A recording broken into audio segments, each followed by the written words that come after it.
ازيكم يا اصحابي، إيه الاخبار؟ دلوقتي هناخد اجزاء جسم الانسان باللغه الفرنسيه. طيب بصوا كده، هو ده الشرح بتاع اجزاء جسم الانسان، ودلوقتي هنتعلم ازاي نكتبهم وطبعا ننطق. طب يلا بينا كده نشوف. اول حاجه هو العنوان معناه لي بارتي دو كورب، اللي هو اجزاء جسم الانسان، اجزاء الجسم. طيب اجزاء جسم الانسان فهي بتتقسم عندي لكلمات مذكره بتاخد لو، وكلمات مؤنثه بتاخد لا، وكلمات جمع بتاخد لي، وكلمات بتبدا بحرف فويال حرف متحرك ودي بتاخد ال ابوستروف. طيب تعالوا نبدا واحده واحده. احنا دلوقتي هنبدا منين؟ هنبدا ازاي نعرف الكلمه دي مذكر ولا مؤنث ولا جمع ولا بتبدا بمتحرك. وخلينا عارفين اللي بتبدا بمتحرك هي برضو كلمه مفرد، بس كل الحكايه ان هي بتبدا بمتحرك، فمش بعرف اديها لو او لا، بديها ال ابوستروف. طيب دلوقتي هنبدا منين؟ دلوقتي هنبدا من كلمات الجمع. كلمات الجمع بياخد ليه. طب انا بعرفه منين؟ بعرفها من اخر حرف فيها. يعني الجمع بيتميز باخر حرف، الجمع بيتميز باخر حرف اللي هو ايه؟ الاكس، اللي هو عندي في الفرنسي اسمه اكس، او الاس. طيب كلمة شيفو يعني شعر، شيفو يعني شعر. الكلمة دي علشان تبقى جمع بلاقي في اخرها حرف الاكس، الاكس. يبقى انا في كلمة شيفو يعني شعر، عشان اعرف ان الكلمة دي جمع بعرفها منين؟ من الحرف الاخير اللي هو حرف الاكس، كتبته حرف الاكس. فكلمة شيفو بعرف ان هي جمع من الحرف الاخير، فبحط لها لي شيفو، الشعر. الكلمة اللي بعدها كلمة لي جو يعني العينين، برضو بعرف الكلمة دي جمع من اخر حرف الاكس، لي زو. طيب نطق الحرف الز ده جا منين؟ ليه اخر حرف فيها اس، الاس لما جا مع الاجراك نطقت ز، ليه ز.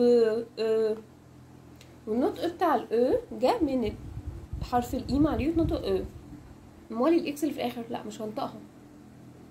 طيب اخر كلمه دوا يعني صوابع، برضو بتاخد ليه علشان الكلمه دي جمع. عرفت منين؟ عرفت من الحرف الاس اللي في اخر الكلمه.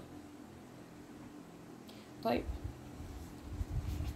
ده كده اول حاجه انا بعرف منين الكلمه دي جمع. طيب لو ما لقيتش في اخر الكلمه اكس او اس، لو ما لقيتش اكس او اس هرجع ابص على اولها. يعني لو ما لقيتش في الاخر هبص في الاول. لو كان في الاول حرف فويال يعني حرف متحرك، والكل اللي ما عرفش يعني ايه حرف متحرك انا دلوقتي حالا هقول لكم ايه الحروف الفويال. حروف الفويال هي الحروف دي: اي ضربت اي، قالت اي، او، يو، اش، ايجراك. هي دي الحروف المتحركه. لو لقيت حرف من دول فده معناه ان الكلمه دي بتبدا بحرف متحرك، فبالتالي الكلمه دي اولا مفرد، تاني حاجه ما ينفعش اديها ال او او ال ا، امال بديها ايه؟ ال ابوستروف. فانا عندي هنا كلمتين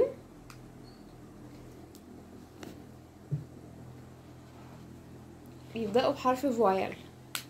كلمه لي زوراي او لوراي على حسب الكلمه دي. يعني هنا بصوا هقول لكم الكلمتين دول بيبداوا بحرف الاو، الكلمتين دول بيبداوا بحرف الاو، فبقول لوراي،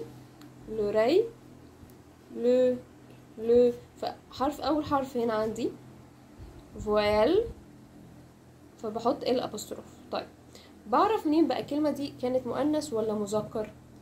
بعرف المؤنث من الحرف الاخير، بلاقي حرف الاو في الاخر فالكلمه دي مؤنث. فاي كلمه بتنتهي بالاو فهي كلمه مؤنثه تاخد لا، ما عدا كلمه ما يعني ايد. بعرف منين ان الكلمه دي مذكر؟ خلاص لو كلمه ما فيهاش اكس او اس، ما بتبداش بمتحرك، ما بتنتهيش بالاو، فالكلمه دي مذكر. كل الكلمات ما عدا كام كلمه اللي هما كلمه برا اخرها اس يعني الذراع، كلمه كود اخرها او، كلمه فونتر يعني بطن اخرها برضو او.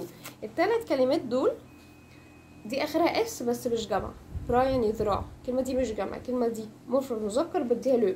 كلمه كود اللي هو الكوع اخرها او، رغم كده هي مش مؤنثه مش هديها لا. وكلمه فونتر اللي هي بطن اخرها او وبرده مش مؤنث، الكلمه دي مذكر فبديها لو. يبقى بنحفظ ان الثلاث كلمات